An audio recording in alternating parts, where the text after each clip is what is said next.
Sud Radio, Berkov dans tous ses états. Nous sommes en guerre. Est-ce notre guerre ou n'est-ce pas notre guerre ? Pouvons-nous nous détourner ? Je ne crois pas. Malbrouck s'en va en guerre, Mironton, Mironton, Mirontaine. Malbrouck s'en va en guerre, ne sait quand reviendra, ne sait quand reviendra. Qu'est-ce que pèse la police et on pèse l'État français comme ça. Tour et tour et tour Eiffel, pour monter, monter au ciel. Nous sommes en guerre. Et oui, nous sommes en guerre, le cri extraordinaire de résistance prononcé par Emmanuel Macron il y a 3 ans et demi au moment du Covid. C'était ça, nous étions en guerre contre le coronavirus. Et aujourd'hui, nous sommes en guerre contre qui ? Contre qui exactement ? La France en particulier et l'Europe en général sont en guerre. Eh bien, on va écouter Emmanuel Macron, on va en parler, mais auparavant, évidemment, on va parler du Big Tuesday. Big Tuesday, le grand mardi, où vous savez qu'il y avait 15 États pour les démocrates comme pour les républicains, pour choisir leurs candidats aux élections présidentielles USA qui se passeront, je vous le rappelle, le 5 novembre prochain. Et c'est une élection évidemment qui compte pas seulement pour l'Amérique, mais pour le monde. On va en parler avec Stéphane Bureau, qui est journaliste spécialiste des USA. Parce que qu'est-ce que ça veut dire ? Alors on sait que Trump a remporté non pas le Grand Chelem, mais quand même 12 États sur 15. Qu'est-ce qui se passe ? Qu'est-ce qui va arriver ? Et comme vous le savez, ça nous concerne au premier chef. Et puis, qu'est-ce qui est arrivé au lycée de Cachan ? Où quelques élèves et quelques manifestations pour protester contre l'amiante, contre un État assez défectueux, c'est le moins que l'on puisse dire d'un lycée. Puis 200 personnes sont arrivées et ont commencé à agresser absolument tout le monde, la police y compris. Vous allez me dire, c'est devenu quotidien. La police, etc., c'est devenu quotidien. C'est même pas la France ensauvagée, c'est la France habituelle. 12 France, cher pays de mon enfance. Et puis, après les perles, les huées, les bravos, nous allons recevoir Sylvie Brunel, qui est géographe, qui connaît très bien l'agriculture, et qui va nous parler de quoi ? Eh ben, de Sa Majesté le maïs. Mais auparavant, elle va nous parler de ce qui se passe chez les agriculteurs français et européens, parce que là aussi, qu'est-ce qu'il y a comme chose à dire ? Attachez vos ceintures, on est parti. Sud Radio, votre avis fait la différence. Les opinions sont diverses et variées, vous faites parler les auditeurs. De mon point de vue, la liberté d'expression est beaucoup plus fiable et authentique sur Sud Radio, quoi. Sud Radio, parlons vrai. Ici Sud Radio. Les Français parlent au français. Je n'aime pas la blanquette de veau. Je n'aime pas la blanquette de veau. Sud Radio, Berkov dans tous ses états. Donc hier soir, ce matin pour nous, les résultats du Big Tuesday. Vous savez, c'est une habitude aux États-Unis, habitude électorale, le mardi où 15 États votent pour choisir leur représentant pour les démocrates et leur représentant pour les républicains. Et on se demandait ce que Donald Trump, qui, on le sait, a été vilipendé pendant 4 ans de présidence, encore plus vilipendé pendant 4 ans de présidence Biden, eh ben, il continue plus que jamais. Pourquoi ? Quels enjeux ? Et Biden également, quel est son sort ? On en parle tout de suite. Sud Radio, Berkov dans tous ses états. Le fait du jour. Évidemment, Bruce Springsteen, Born in the USA. Et tous les deux, Trump et Biden sont Born in the USA, effectivement. Et donc, il n'a pas eu le grand chelem, Trump. Il a eu quand même, 12 sur 15, ce qui est déjà pas mal. Nikki Haley a gagné les 3 autres, mais Nikki Haley a déjà décidé de se retirer disons en douceur, en beauté, etc. 12 des 15 États, c'était la primaire, comme on dit. On va parler de cela et on va parler de ça à Stéphane Bureau. Alors Stéphane Bureau, bonjour. Vous êtes donc journaliste, vous êtes spécialisé aux USA que vous connaissez très bien, et vous avez, je le signale pour les gens qui sont intéressés, et ils doivent l'être, la chaîne Contact. C'est sur on l'atteint comment ? On fait partout, Contact. Toutes les plateformes où vous avez l'habitude d'écouter vos podcasts, j'y suis. Parfait. Avec Contact Média. Et pour l'anecdote, puisqu'on écoutait Bruce Springsteen, qui avait inspiré beaucoup Ronald Reagan il y a longtemps, il s'était approprié la chanson de Bruce Springsteen, fils d'ouvrier au New Jersey, qui avait dit: vous ne touchez pas à ma chanson, c'est un détournement de sens. Et l'équipe Reagan avait été obligée de trouver autre chose. Oui, ça s'est passé aussi chez nous. Certains chanteurs qui étaient utilisés ont protesté. Alors, Stéphane Bureau, donc les résultats, on les connaît. Maintenant, on va pas... Alors, Virginie, Caroline du Nord, l'Alabama, Oklahoma, Tennessee, le Maine, le Massachusetts, Arkansas, Texas, Colorado qui est l'État de Nikki Haley, il faut le rappeler. Non, c'est la Caroline du Sud. C'est Caroline du Sud, Elle a été gouverneure de la Caroline du Sud. C'était un État qui se prononçait il y a une dizaine de jours. Elle a fait un score assez moyen. Normalement, on s'attendait à ce que ça soit peut-être pour elle la dernière étape, parce qu'en général, on dit quelqu'un qui a été aux manettes dans un État et qui n'arrive pas à s'imposer pendant les primaires, c'est une indication de ce qu'il y aurait comme de l'eau dans le carburateur. Mais non, elle s'est accrochée. Pour une bonne raison, je pense que pour beaucoup de républicains, qui n'aiment pas du tout M. Trump, et pour beaucoup de démocrates, qui n'aiment pas non plus Trump, mais qui aimeraient bien qu'il continue à y avoir un peu de bisbille chez les républicains, la candidature de Mme Haley était bienvenue. Mais là, c'est plié. Apparemment, elle était à Fon la nuit dernière. Elle l'a dit d'ailleurs. Non, mais elle vient d'annoncer qu'elle se retirait. Oui, c'est rumeur ou elle a annoncé? Non, annoncé. Alors oui, bon, elle avait aussi dit un peu plus tôt cette semaine, Mme Haley, qu'elle ne respectera pas ou qu'elle ne respecterait pas l'engagement qu'elle avait pris auprès du Parti républicain. Parce que pour participer au débat entre les candidats, il fallait s'engager auprès du parti à ne pas ouvrir un autre front en devenant candidat indépendant et surtout à appuyer le candidat ou la candidate qui serait désigné au terme de l'exercice. Alors, elle dit, je me suis permis aujourd'hui de changer d'opinion parce que la direction du parti n'est plus exactement la même. Donc, ma parole ne m'engage plus. Qu'est-ce que ça signifie? Qu'elle n'appuiera pas Trump ou qu'elle ait d'autres ambitions? J'en doute. Parce que, évidemment, ça paraît vraiment assez peu si elle veut être viable en 2028... Elle ne peut pas, évidemment, trahir le Parti républicain aujourd'hui. Évident. Alors, Stéphane Bureau, on va en parler. Mais la première question, il y a quand même un pas non négligeable qui est franchi pour Trump pour sa candidature à la présidence des États-Unis. Et on le voit, et on voit très très très bien ce qui se passe. Il y a un courant, on va en parler effectivement par rapport à ce qui se passe aux États-Unis.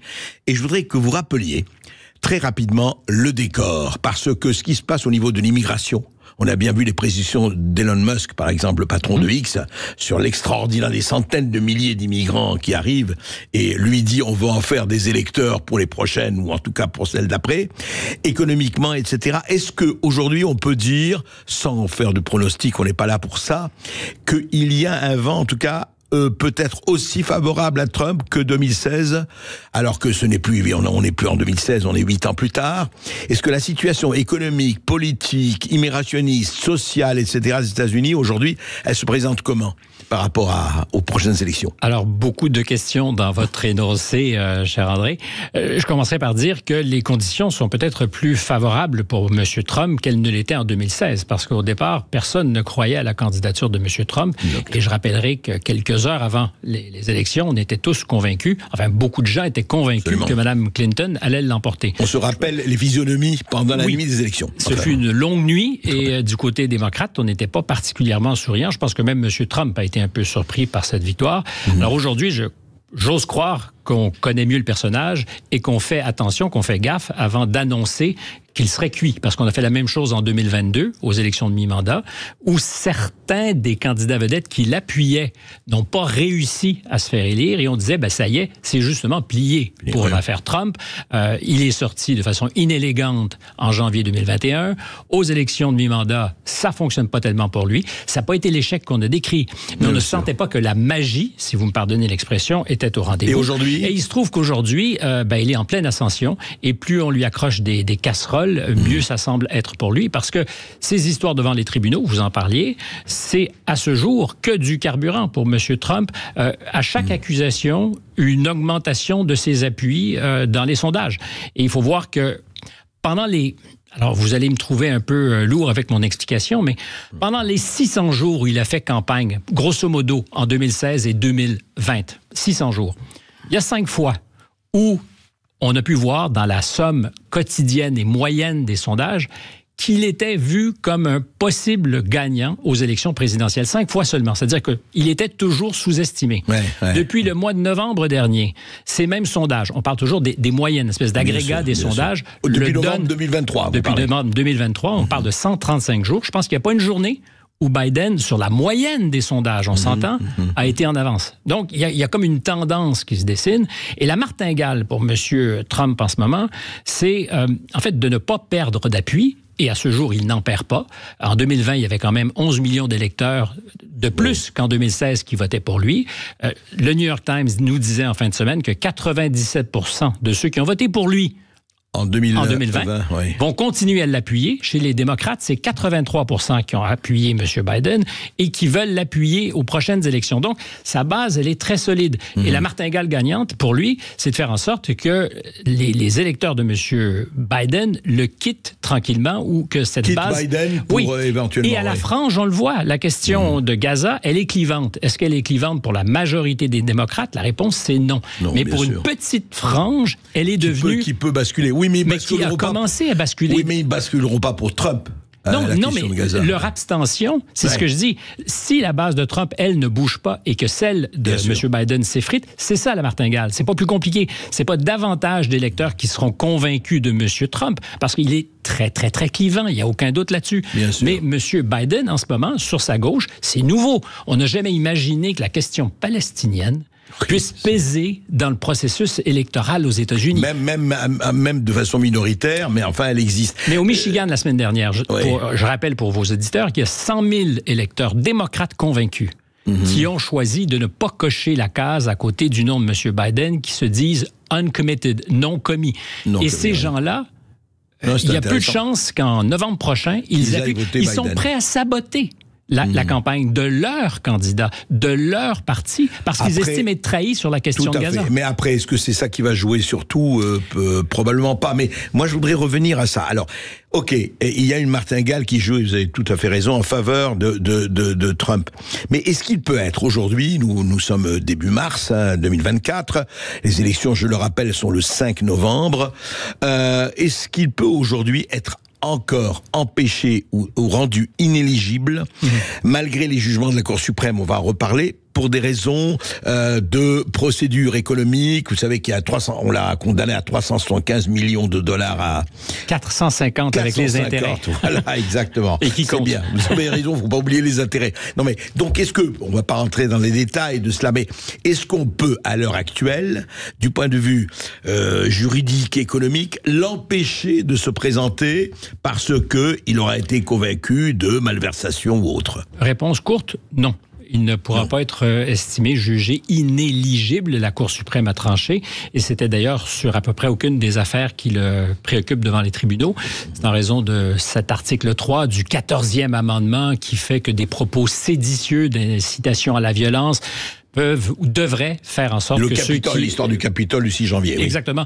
Devrait faire en sorte que on n'a pas vocation à devenir président. La Cour suprême a dit non, on ne peut pas l'empêcher de se présenter. Et davantage, s'il fallait qu'il soit reconnu coupable de quelque chose, par exemple dans ce procès qui commence le 25 mars prochain, ça ne l'empêcherait pas non plus d'être candidat ou de continuer à faire campagne, parce que les seuls critères pour être candidat aux États-Unis, il faut être né américain, avoir 35 ans et plus et avoir résidé aux États-Unis dans les 14 dernières années. On peut être en prison. Eugene Debs, un communiste socialiste, a fait campagne.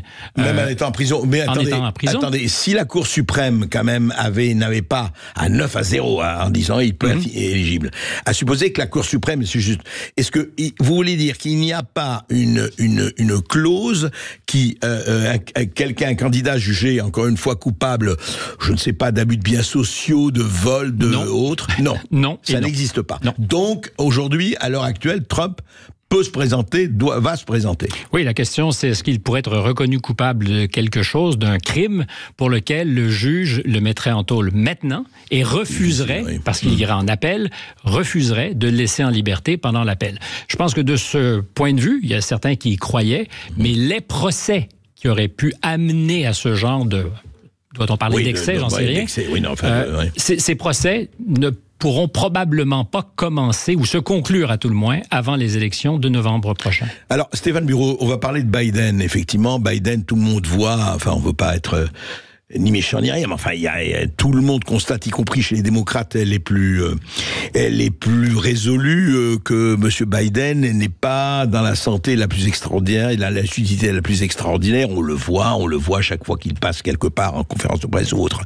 Est-ce qu'à votre avis, encore une fois, sans faire de la prédiction, est-ce que Biden peut durer quand je dis durer, dans l'état dans lequel il est, ou est-ce qu'on pense à le remplacer à un moment ou à un autre? Est-ce que c'est possible? Alors, beaucoup de questions là aussi. Est-ce qu'on pense à le remplacer? J'en suis convaincu, parce qu'il y a des commentaires qui sont de plus en plus publics. Par exemple, quand M. David Axelrod, qui était le principal communicant et stratège de Barack Obama, publiquement dit « Il faudrait, pour le bien du parti et du pays, que M. Biden choisisse de se retirer. » C'est pas un hasard. M. Obama est très, très, très discret, mais si son ancien stratège, lui, ne l'est pas, c'est qu'il y a quand même quelque chose qui, en coulisses, se discute. Il y a de nombreuses figures importantes du parti. James Carville, qui était l'ancien kingmaker, le faiseur de roi de Bill Clinton, qui, depuis 2 ans, dit à peu près la même chose. Des journalistes qui, historiquement, sont très favorables à M. Biden, qui disent, encore une fois, peut-être que ça... Alors, est-ce que c'est possible? Oui, tout est possible. Il y a plein de... Alors, on est dans la politique fiction. Il n'y a pas beaucoup de précédents. Je pense que M. Biden a absolument pas envie de se retirer. Il n'a pas envie de laisser la place. Il a envie d'être celui, justement, qui fera mentir tous ses détracteurs et d'avoir une occasion de dire à M. Trump, vous ne passerez pas. Mais on n'est pas en 2020. Les choses ont beaucoup changé. En 2020, il n'a pas fait campagne, M. Biden. C'est-à-dire qu'il a été pour l'essentiel protégé en raison de... Le COVID. Le COVID. Il est resté chez lui. Il était dans le sous-sol de la maison. Il faisait des entrevues virtuelles. Et le processus de la campagne sera, cette fois-ci, beaucoup plus violent et, oui, nécessairement différent. Merci beaucoup, Stéphane Bureau. De toute façon, on va vous rappeler, à mon avis, assez vite pour suivre c'est passionnant. Passionnante, absolument. C'est mieux qu'un feuilleton de chez Netflix ou quoi que ce soit d'ailleurs. On n'a pas assez d'imagination, André Berkoff, pour créer un pareil scénario. Fabuleux. Le grand comeback, c'est comeback kid, c'était Clinton. L'autre comeback kid, c'est Donald Trump. Avec ce qui se passe, c'est étonnant, mais l'Amérique nous surprendra toujours. Le comeback papy. Merci. Le comeback papy, voilà. Merci Stéphane Papy fait de la résistance. D'avoir été avec nous. Je rappelle que vous êtes journaliste au Canada. On va se retrouver dans un instant sur Sud Radio. Après cette courte pause, on parlera de ce qui s'est passé hier dans un lycée près de Cachan en région parisienne. À tout de suite sur Sud Radio. Sud Radio Berkoff dans tous ses états. Appelez maintenant pour réagir 0826 300 300. Ici Sud Radio. Les Français parlent au français. Les carottes sont cuites. Les carottes sont cuites. Sud Radio Berkoff dans tous ses états. Je ne sais pas si les carottes sont cuites, mais ce qui s'est passé hier à Cachan, au lycée de Cachan, ce qui se passe pratiquement tous les jours, un professeur agressé, des policiers blessés, des gens qui reçoivent comme ça, on va pas tout mélanger, mais quand même, des gens qui se baladent, parce que il y a une fusillade entre narco-gangs, reçoivent des balles perdues, etc., etc. Ça s'appelle la douce France, ce pays où non, il y a pas de violence. Il y a pas d'insécurité. C'est un sentiment de violence. C'est un sentiment d'insécurité. Vous avez l'impression que, ça, je cite un ministre de la Justice en ce moment, mais enfin, il y a quand même des problèmes. Qu'est-ce qui se passe? Qu'est-ce qui se passe pour qu'on en soit arrivé là? On en parle tout de suite. Sud Radio André Berkoff. Berkoff dans tous ses états, ça balance pas mal sur Sud Radio. Ne vous inquiétez pas, NTM, on n'attend plus rien. Hein. On attend, qu'est-ce qu'on attend? On y va. Non, ça y est, on est passé, ça c'était il y a quelques années. Qu'est-ce qu'on attend? Non pas pour être heureux, mais pour y aller. Eh ben, on y va. Et alors, voilà, hier, devant un lycée de Cachan, des individus rassemblés devant l'établissement sont arrivés. Il y avait une petite manifestation d'élèves par rapport à l'amiante, par rapport à la dégradation du lycée, de l'immeuble, etc. Et puis, en fait, il y a eu une mobilisation pacifique, etc. Et puis après, voilà, 200 personnes sont arrivées d'un peu partout et empêcher l'accès à l'établissement. Voilà, les élèves sont arrivés et puis impossible. Et alors, on y est allé. Écoutez, juste un petit extrait sonore et vous allez voir, on voit un peu l'atmosphère. Cœur d'action, en cœur d'action. On pèse la police et on pèse l'État français. Qu'est-ce que... Voilà, c'est les boss.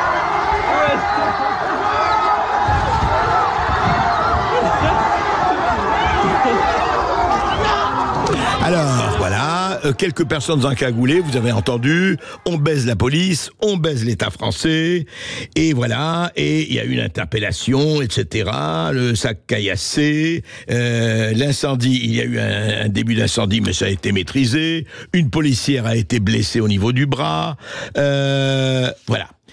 Et on a l'impression, quand on dit ça, que... Ouais, bah écoutez, c'est un fait divers, quoi, de quoi vous parlez. Bon, on entend ça presque tous les jours, mais évidemment, c'est pas aussi facile que ça, et on va pas passer comme ça. Bonjour Axel Ronde. Bonjour. Bonjour Monsieur Ronde, vous êtes porte-parole du syndicat CFTC Police. Et franchement, je voudrais avoir votre point de vue de policier.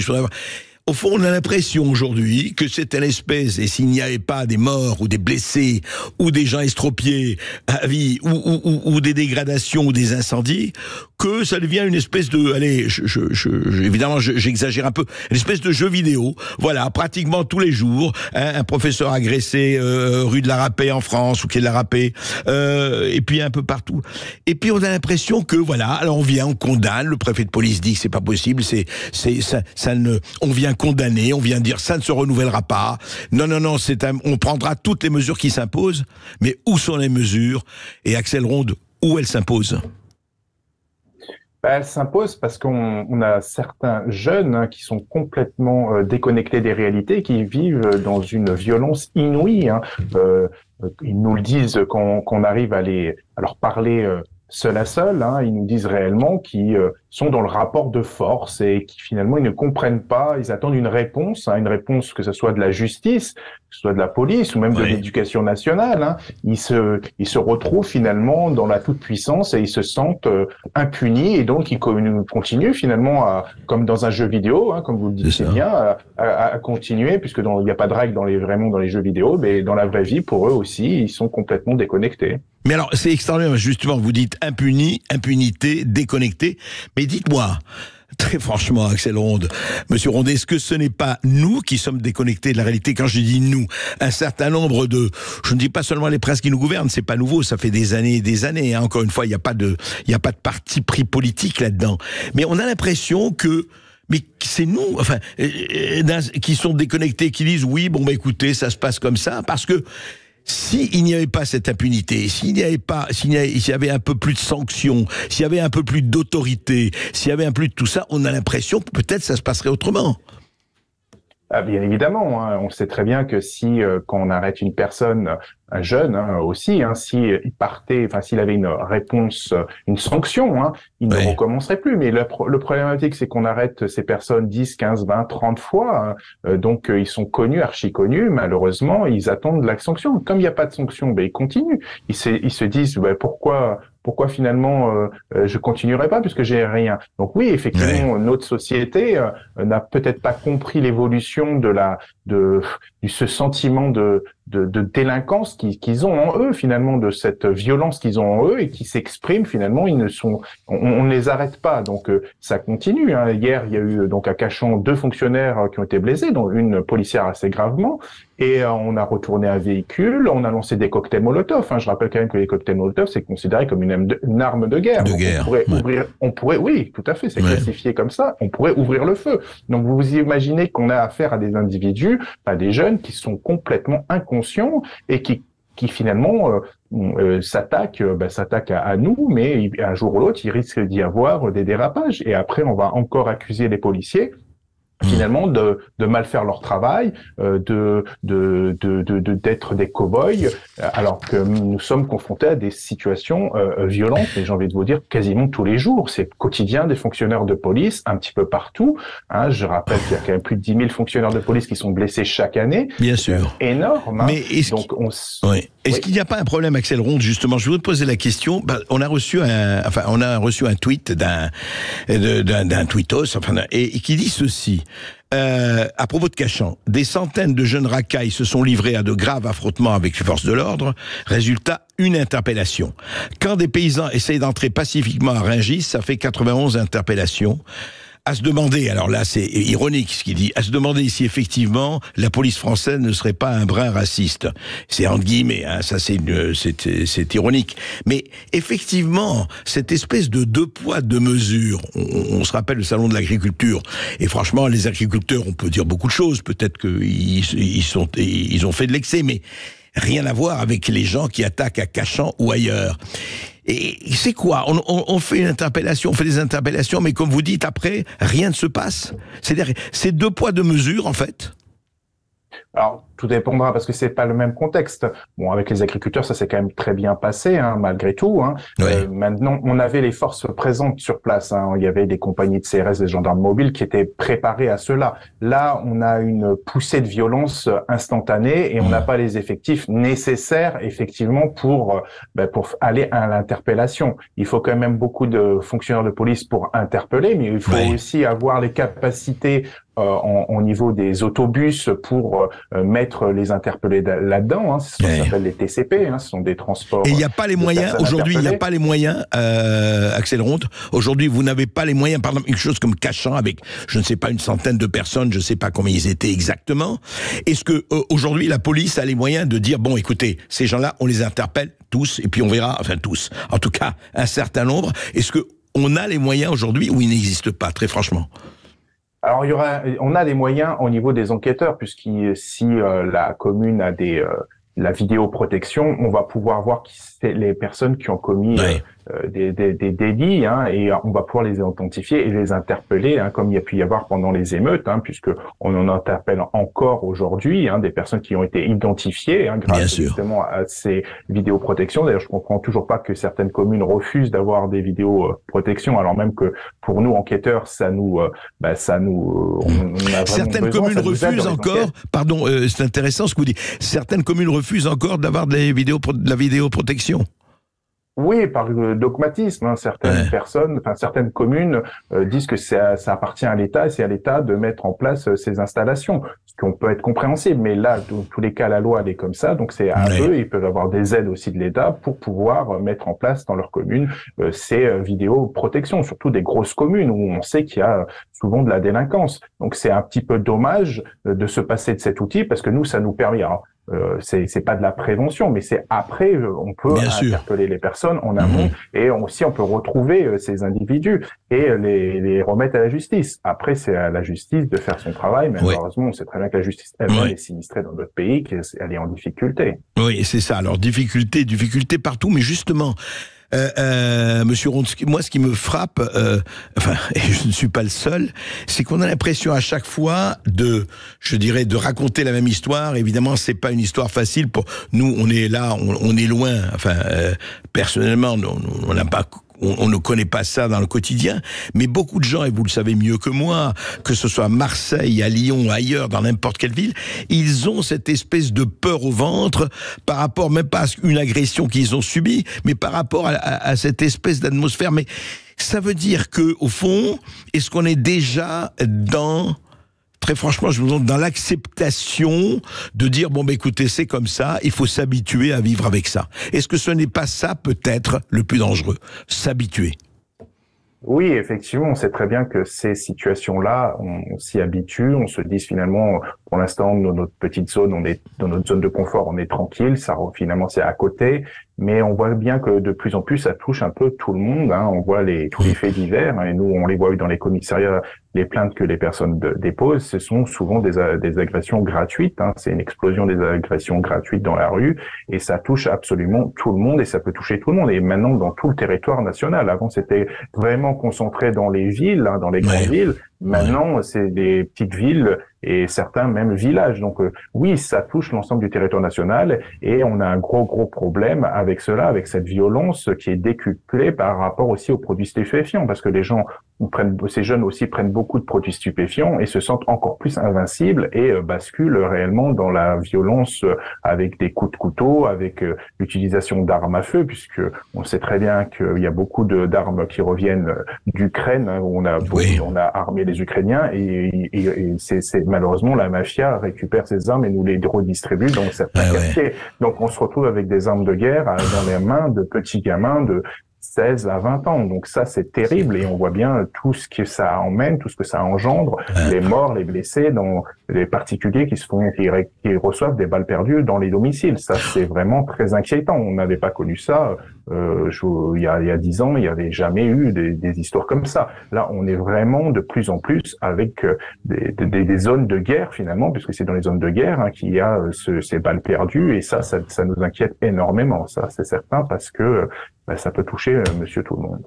Mais justement, là, vous venez de dénoncer quelque chose qui est extrêmement, qui est grave quand même. Et vous dites, alors on donne des milliards, c'est très bien à l'Ukraine, mais le marché noir fait que nous récupérons un certain nombre des armes que nous ou d'autres ont envoyées, quoi. C'est un peu ça. On sait très bien dans tout conflit, on sait très bien qu'il y a toujours un marché parallèle et il y a toujours des gens qui en profitent pour revendre des armes à d'autres personnes. Ça, on le sait très bien. Et c'est dans tous les conflits, on le sait. Mais là, on est sur l'Europe, et donc c'est beaucoup plus simple de les acheminer sur tout le territoire européen. Alors, Axel Ronde, juste une chose. Bon, on a parlé des narcotrafiquants, on a parlé de ce qui se passe, de l'ensauvagement, etc. Pour vous, alors je ne dis pas, mais quel serait, on va pas sortir le lapin du chapeau, on sait que ça se passe pas comme ça, c'est pas une opération magique. Mais quel serait, c'est quoi? C'est pour dire stop, on peut arrêter ça, parce qu'on a toutes les lois pour ça, mais apparemment on ne les applique pas. Quel serait pour vous, très sincèrement, en tant que policier, en tant que justement gardien de l'ordre, gardien de la paix, c'était ça aujourd'hui les forces de l'ordre, quelles seraient les choses les plus urgentes? Vraiment je dirais des mesures de salut public, si je peux me permettre. Déjà faire confiance aux forces de l'ordre, aux policiers, parce qu'on voit bien que les politiciens n'ont pas forcément confiance en leurs policiers. Les soutenir quand il y a, ils le font, non? Ils le font, non? Ils le font pas tous, malheureusement. Et puis nous, ce qu'on voudrait, c'est avoir quand on utilise, puisqu'on a le droit d'utiliser la force légitime, finalement qu'on soit aussi, quand on utilise cette force, qu'on soit peut-être, qu'il y ait une juridiction particulière pour les fonctionnaires de police et les gendarmes, qu'on soit pas finalement considéré comme un délinquant lambda, puisque c'est un petit peu ça qu'on a l'impression. Les collègues partent en garde à vue, les collègues, alors oui, c'est protecteur pour eux, mais on pourrait mettre aussi en place des choses qui montreraient que les policiers sont beaucoup plus soutenus dans l'action du quotidien, parce que je vous dis, la société est de plus en plus violente. Il faut aussi remettre de l'autorité un petit peu partout. L'État, malheureusement, on le voit bien, est faible là-dedans. Nous sommes faibles, nous policiers.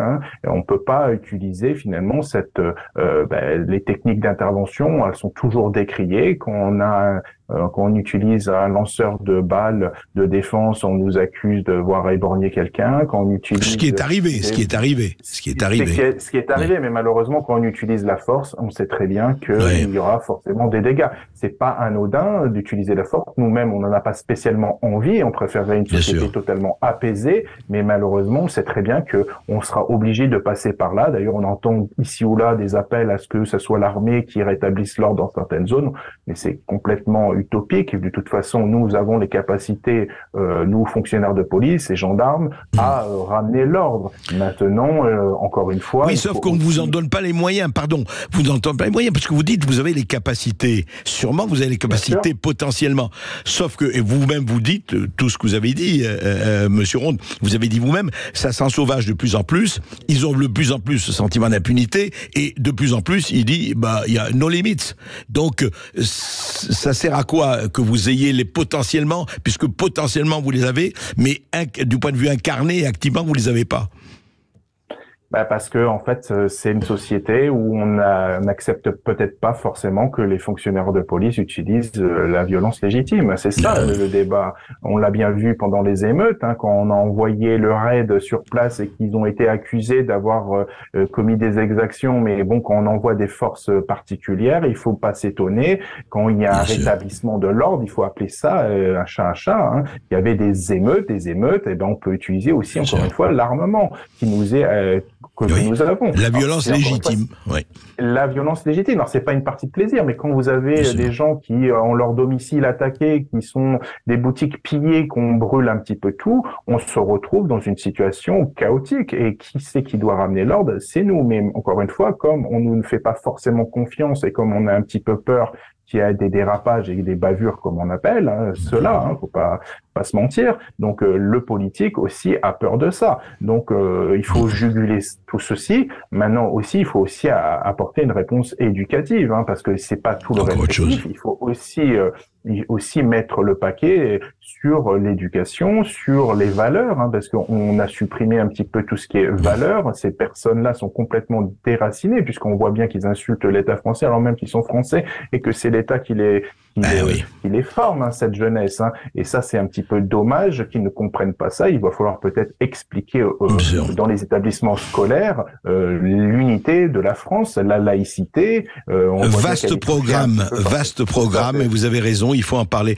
Merci Axel Ronde, je rappelle que vous êtes porte-parole CFTC Police, mais franchement, effectivement, il faut arrêter cet angélisme hallucinant et ce faux semblant hypocrite de faire croire que tout va pour le mieux dans le meilleur des mondes, et évidemment ce n'est pas votre cas, mais de ceux qui disent le sentiment d'insécurité. Il faut vraiment arrêter avec ça. Merci. Merci d'avoir été avec nous. On marque une courte pause sur Sud Radio et on revient dans un instant pour les perles, les huées et les bravos d'André Berkoff. À tout de suite sur Sud Radio. Sud Radio Berkoff dans tous ses états, midi 14h. André Berkoff. Ici Sud Radio. Les Français parlent au français. Je n'aime pas la blanquette de veau. Je n'aime pas la blanquette de veau. Sud Radio Berkoff dans tous ses états. De retour dans Berkoff dans tous ses états avec André Berkoff et avec Isabelle qui nous appelle depuis le Val d'Oise. Bonjour Isabelle. Bonjour Isabelle. Bonjour. On vous écoute Isabelle. Alors oui, je me faisais la réflexion suivante. J'entendais le policier parler tout à l'heure. D'ailleurs, je tiens à remercier tous ces gens-là qui travaillent pour nous, pour notre sécurité, parce que moi, je ne voudrais pas être policière aujourd'hui, donc bravo. Je l'entendais dire, on interpelle des jeunes 5, 10, 30 fois, et puis on les relâche, ils ne sont pas punis.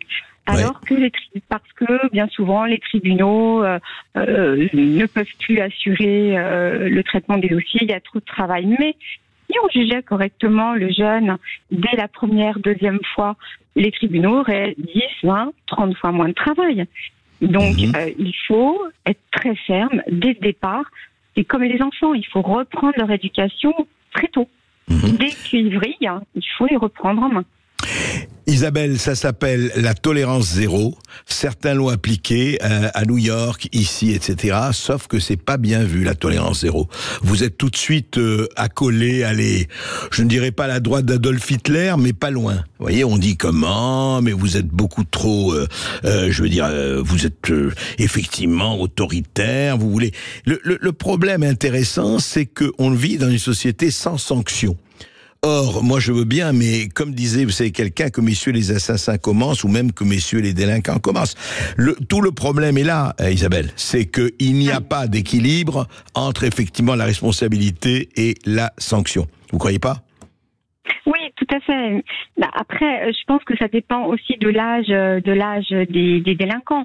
Si on a affaire à des enfants de 12-13 ans, je pense qu'on peut les gérer, nous, l'État et les parents. Où sont les parents ? On parle toujours de parents monoparentales. On dirait que les mamans, mais elles tombent enceintes comment, ces dames, par l'opération du Saint-Esprit ?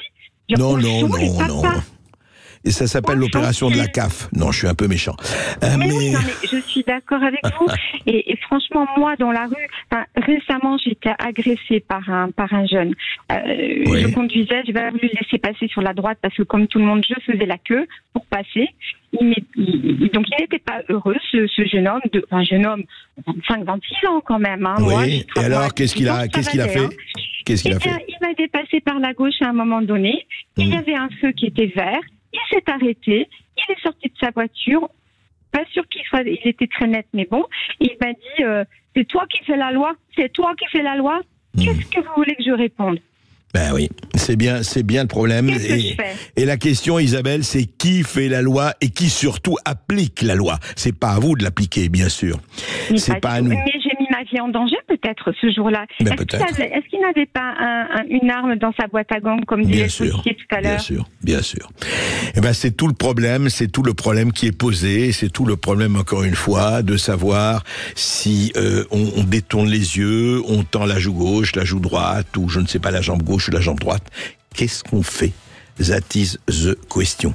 Merci Isabelle. Merci Isabelle d'avoir été avec nous. Et si vous voulez témoigner comme Isabelle, un numéro, vous le connaissez, 0826 300 300.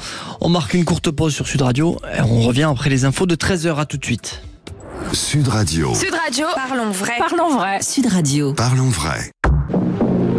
Ici Sud Radio. Les Français parlent au français. Les carottes sont cuites. Les carottes sont cuites. Sud Radio Berkov dans tous ses états.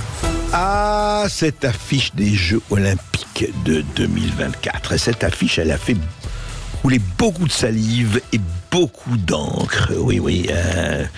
Pourquoi ? Eh bien, écoutez, on en parle tout de suite. Sud Radio Berkov dans tous ses états.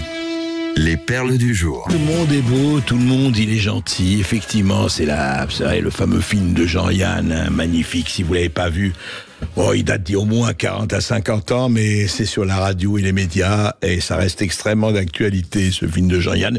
Mais là, on parle pas du tout de ça. On parle de cette affiche qui vient d'être montrée, là, une affiche, un dessin sur effectivement les Jeux Olympiques de Paris, où il y a absolument tous les symboles possibles et imaginables de Paris tout. Alors il y a évidemment la Tour Eiffel, il y a évidemment le Panthéon, il y a l'Arc de Triomphe, il y a le Grand Palais, le Petit Palais, il y a la Seine bien sûr, et on a mis un peu la mer pour montrer que c'est pas seulement Paris, mais la France et le monde. Il y a énorme de symboles, les ponts Paris 2024, etc. Voilà, les Jeux Olympiques dans la joie et la bonne humeur. Mais quelque chose qui a un peu troublé, c'est où est passée la croix du Dôme des Invalides sur l'affiche des Jeux Olympiques. Car sur les Invalides, il y a une croix, elle est couronnée par une croix. Et bien sur l'affiche, alors que tous les édifices, les monuments historiques sont portraiturés effectivement en fidélité, même si c'est très c'est très Barbie, c'est très Hollywood chewing gum, c'est très bariolé, mais bien la croix a été remplacée par une simple flèche. Alors là, on comprend pas. Oui, on nous dit, mais vous comprenez, il faut que vous sachiez que effectivement, les Jeux Olympiques, il ne doit y pas avoir la charte des Jeux Olympiques indique qu'aucune sorte de démonstration ou de propagande politique, religieuse ou raciale n'est autorisée dans un lieu, site ou autre emplacement olympique. Je veux bien. Mais là, il ne s'agit pas d'ajouter des croix, ou des croissants, ou des étoiles de David, ou quoi que ce soit. Il s'agit d'un monument qui est couronné par une croix. Elle est comme ça, c'est le Dôme des Invalides. Alors pourquoi l'avoir effacé ? Pourquoi ? Effectivement, on peut se poser des questions. Alors aucun drapeau français, bon, on comprend, c'est les Jeux Olympiques, on peut comprendre.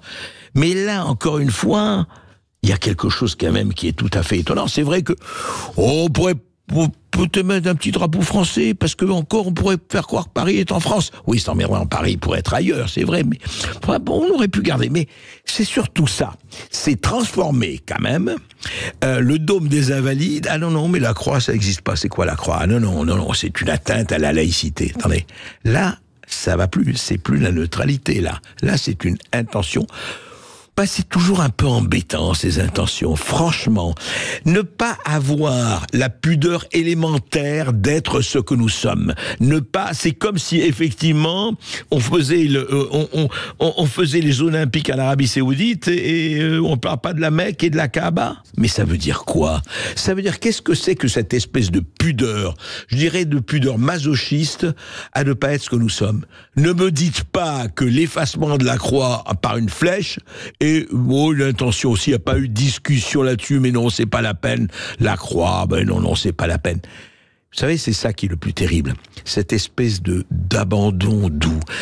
Quand je dirais d'abandon, d'effacement, non, surtout pas de vague, surtout ne gênons personne, surtout ne heurtons personne, au prix même d'être autre chose, au prix même de débaptiser les noms des rues, au prix même d'effacer tel ou tel statut, de déboulonner tel ou tel statut, au prix même de changer les livres, au prix même de réécrire Agatha Christie ou autre, au prix même de ne pas toucher reprocher au contraire à La Belle au bois dormant, bien sûr, qui a été violée, bien sûr, par son prince, hein, comme chacun sait.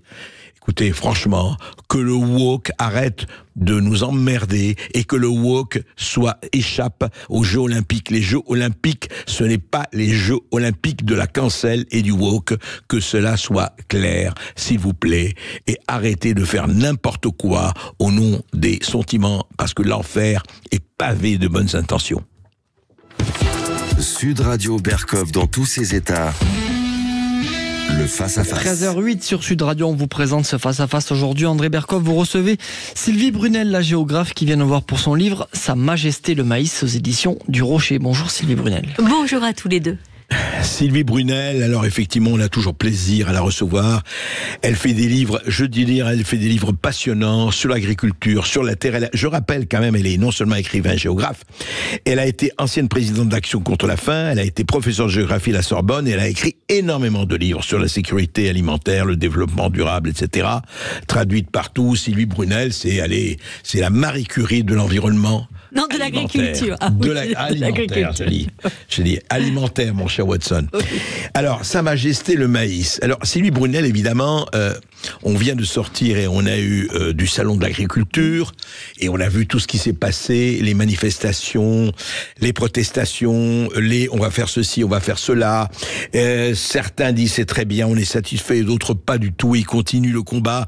Et on sent, en tout cas, moi je suis allé au salon de l'agriculture comme vous êtes allé sûrement plus que moi, mais on a senti, on a une espèce de, je dirais, enfin, ou de rage, il y a vraiment une colère rentrée, quelquefois pas rentrée, d'un certain nombre de paysans d'agriculteurs.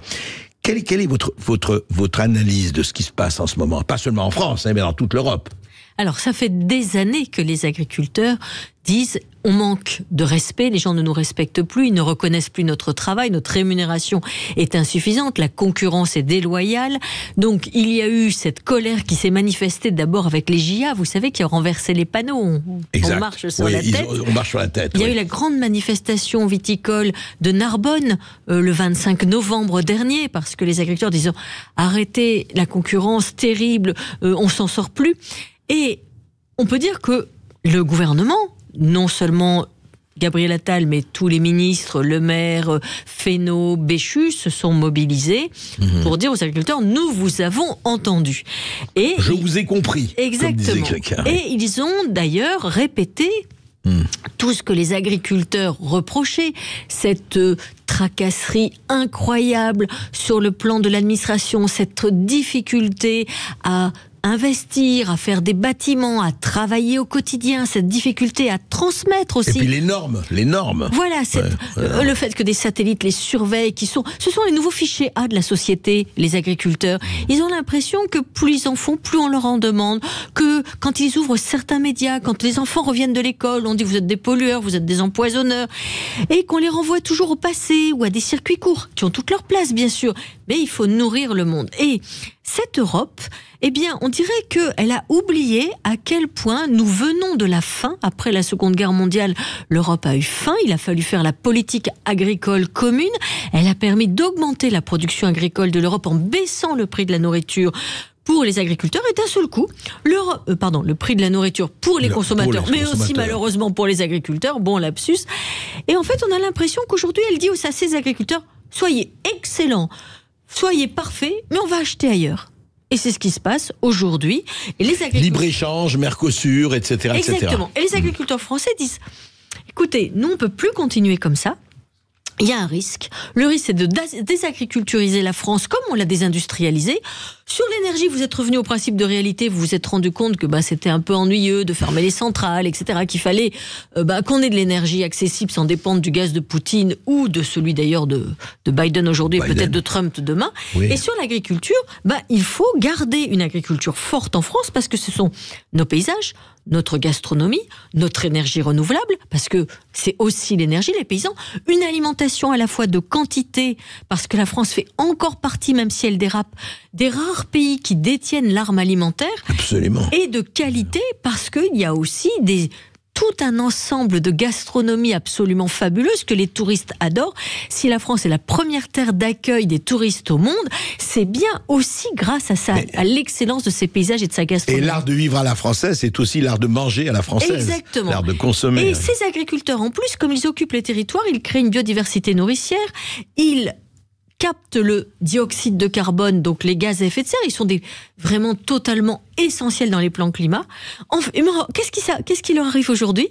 On leur dit, écoutez, vous allez continuer à produire, mais vous n'allez plus avoir de réserve d'eau. Et quand on voit ce qui se passe aujourd'hui en Charente-Maritime, ce qui s'est passé dans le Pas-de-Calais, vous n'allez plus avoir de ce qu'on appelle, ce que j'appelle des phytos, c'est-à-dire des produits de traitement. Quand il n'y a pas de médecine sans médicaments, il n'y a pas d'agriculture sans protection des cultures. Bien sûr. Vous n'allez plus avoir d'engrais, vous n'allez plus avoir de machines, vous allez revenir à une agriculture de panier, mais en même temps, on va faire venir des poulets ukrainiens, du maïs américain, chilien, oui. Et alors, du coup, le gouvernement a dit, on vous a entendu. Très bien, sauf que, qu'est-ce qu'ils constatent ? Que pour l'instant, ça ne change pas dans les fermes. C'est-à-dire qu'ils ont toujours toutes les tracasseries administratives, c'est toujours aussi compliqué, et toujours la concurrence déloyale qui vient à la fois de l'intérieur de l'Europe, mais aussi de l'extérieur de l'Europe. On va en parler tout de suite, on va continuer avec vous, Sylvie Brunel, c'est passionnant, et évidemment on va parler du maïs, bien sûr, mais quand même c'est un drame qui est en train d'être vécu et que vous décrivez très bien. Juste après cette petite pause. Et vous aurez la parole 0826 300 300 pour poser toutes vos questions à Sylvie Brunel ou pour réagir tout simplement à l'émission 0826 300 300. Ne bougez pas, on revient dans un instant. Sud Radio, votre attention est notre plus belle récompense. Merci à toutes vos équipes pour la radio du rugby parce que grâce à vous on peut suivre les matchs et c'est juste génial. Sud Radio, parlons vrai. Ici Sud Radio. Les Français parlent au français. Je n'aime pas la blanquette de veau. Je n'aime pas la blanquette de veau. Sud Radio Berkov dans tous ses états.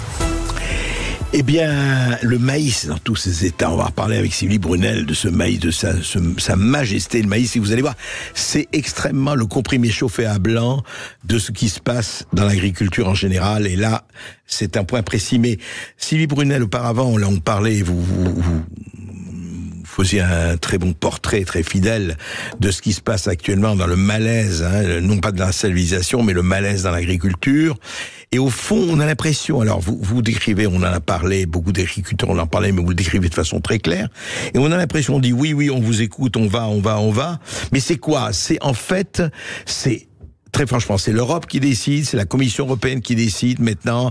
La France fait semblant d'avoir son autonomie, mais en fait, elle est tellement soumise, enfin pas seulement la France, mais bon, à la Commission européenne qu'elle est obligée de suivre, de rentrer dans les rangs, ou bien c'est beaucoup plus compliqué que ça? Non, c'est vrai. C'est-à-dire que l'Europe est devenue aujourd'hui libre-échangiste, mais elle veut faire des agriculteurs français des décorateurs de la nature. C'est-à-dire qu'elle leur met des objectifs qui sont certes très louables, mais qui sont incompatibles avec la performance et la compétitivité, et du coup, elle importe de l'extérieur ce qu'elle voudrait. Elle ne veut pas voir cultivé en France ou élevé en France. Les poulets en batterie, alors que nos aviculteurs les élèvent en plein air. Vous savez que le sud de la France, c'est les pommes, c'est les tomates, ce sont des cultures sous signe de qualité extraordinaire. Eh bien, nous faisons venir des pommes et des tomates de plein de pays où on utilise des produits que les agriculteurs en France n'utilisent plus depuis longtemps. Et qu'on leur interdit d'utiliser. Bien sûr, on a en France, sur l'agriculture, on a ce qu'on appelle des vergers éco-responsables qui sont remarquables, en bio comme en conventionnel. Et en fait, il n'y a plus de pommes par exemple, les compotes, ce qu'on appelle la pomme industrie, c'est toujours importé. Donc, on veut des agriculteurs parfaits. On a des pommes, on a des poires, on a tout ça, mais on importe. On importe, voilà. Et puis on interdit surtout aux agriculteurs de se défendre contre des pressions des insectes qui arrivent, la punaise diabolique dans les vergers, le balanin face aux noisettes, aux noix ou aux châtaigniers. Donc, on a des agriculteurs qui disent, mais attendez, on veut bien être des magiciens, mais sans eau, sans produits de traitement, sans machines, sans engrais et sans prix rémunérateur, on part. Et quand on part, qu'est-ce qui se passe? Il y a la friche, il y a l'embroussaillement, il y a l'incendie. Regardez les éleveurs face aux loups. Vous voyez les aberrations. Et le maïs, c'est un exemple caractéristique de ça. Le maïs, qu'est-ce qui s'est passé avec le maïs? Je vous raconte. Le maïs, c'est la première céréale cultivée au monde. La première dans l'histoire de l'humanité, vous voulez dire aujourd'hui. Enfin, aujourd'hui, on produit 1200 millions de tonnes de maïs, c'est-à-dire autant que de blé et de riz. Dans le monde. 1200 millions de tonnes de maïs. Et l'Europe est la première importatrice de maïs au monde, sauf que la Chine aussi. Donc, on pourrait dire, si l'Europe produit du maïs, c'est très bien, sauf que vous le savez bien, en France, on adore critiquer le maïs et dire aux maïsiculteurs qu'ils consomment trop d'eau, qu'il faut remplacer le maïs par du sorgho. Et il y a quelque chose d'aberrant, c'est que la France est la première exportatrice de semences au monde. Et la semence... Encore aujourd'hui, c'est le nerf de la guerre alimentaire. Sauf qu'aujourd'hui, ceux qu'on appelle les agriculteurs multiplicateurs, c'est un peu les seigneurs de la profession, ils font de la semence, c'est très important, ça demande des critères de qualité incroyables, eh bien eux, on les décourage, et pendant ce temps, Poutine, lui, il est en train de produire de plus en plus de semences. En Russie, c'est devenu un pays. Aujourd'hui, c'est devenu Poutine est devenu le maître du blé. Ne le laissons pas devenir le maître du maïs. Or, la guerre aujourd'hui qu'il mène contre l'Ukraine, c'est la guerre des grains. Les routes de la soie chinoise, ce sont les routes des estomacs. Et ce problème aujourd'hui du maïs, c'est un révélateur du fait qu'on n'a pas compris en France qu'on restait encore une grande puissance grâce au savoir-faire, au talent, à la multiplicité de notre agriculture. Et ce malheureux maïs, il a un délit de sale gueule, un délit de faciès. Pourquoi ? Parce que l'été, quand on roule, on supporte pas de voir tourner un asperceur. Mais on oublie qu'en fait, la France ne manque pas d'eau. Regardez toute l'eau en ce moment qui submerge. Pourquoi ? Il faut juste une journée pour remplir tous les réservoirs qui nous permettront cet été de ne pas souffrir de la canicule. Et la canicule, elle est bonne pour personne, ni pour la vie sauvage, ni pour les touristes, ni pour l'agriculture, ni pour les paysages. Alors il y a plein d'aberrations comme ça, André. C'est de la folie. Et il faut revenir aux vraies valeurs, il faut revenir aux principes de réalité. Chaque année, il y a 20 000 exploitations agricoles qui disparaissent. Il n'y en a que 13 000. Chaque année, oui, et il n'y en a que 13 000 qui s'installent. Et souvent, d'ailleurs, c'est dur de s'installer parce que ça devient de plus en plus coûteux, de plus en plus compliqué. Alors on renvoie les jeunes vers des micro-modèles en disant « Mais vous allez faire du circuit court, du bio ». Sauf que dans la restauration, par exemple, il y a une loi qui s'appelle Egalim, qui dit qu'il faut que 20% de la restauration soit bio, collective, en circuit court. Qui oblige. Oui, mais sauf qu'on n'est qu'à 7%. Donc même les modèles que nous encourageons, nous ne les soutenons pas. Et ce qui est incroyable, parce que quand vous parlez avec un agriculteur, vous vous rendez compte que c'est lui le magicien de la nature, qu'il travaille avec le vivant, qu'il s'occupe du bien-être animal, qu'il est au premier rang sur le changement climatique, c'est lui le plus exposé, qu'il veut nous faire le meilleur à travers toute cette gastronomie dont on parlait tout à l'heure et qui est fabuleuse. Et en fait, quand on désagriculturise un pays, on perd tout. On perd des emplois, des paysages, des richesses, des savoir-faire. Mais alors, écoutez, Sylvie Brunel, je comprends pas, parce que quand on vous écoute, c'est très clair ce que vous dites, mais quoi, ils sont masochistes, les princes qui nous gouvernent? Et c'est pas nouveau, il y a pas de politique droite-gauche là-dessus. Mais qu'est-ce qui fait que, je peux pas comprendre que la France est un pays agricole par excellence, c'est pas le Sahel, c'est pas le Sahara, c'est pas le désert de l'Atacama. Et qu'en même temps, alors qu'on a toutes ces potentialités, non, on vous dit, vous faites rien, on va importer. C'est quoi cette aberration? Alors, il y a plusieurs choses. D'abord, il y a la petite musique de l'effondrement, de dire que tout va de mal en pis, qui d'ailleurs décourage les jeunes. On dit que les jeunes font plus de bébés, mais si on leur dit que le monde dans lequel ils sont va devenir de mal en pis, c'est profondément décourageant pour eux. Ensuite, il y a l'idée que l'Europe, finalement, va faire appel à des producteurs du moins 10 ans à l'autre bout du monde. Donc, on veut transformer les producteurs agricoles en des jardiniers. Ils sont en permanence contrôlés par des satellites. Ils ne peuvent rien faire parce que la charte de l'environnement a été inscrite en préambule de la Constitution française. Donc, on voudrait qu'ils... Depuis quand ? Depuis 2004, c'est Chirac, 2004. C'est Chirac, 2004, voilà. D'accord. Et en fait, chaque fois qu'ils veulent, par exemple, je vous donne un exemple très simple, André. Vous avez un verger qui est vieux, il est vieillissant, ce verger. Comme il est vieillissant, il donne plus de pommes et il est envahi de ravageurs, d'insectes ravageurs.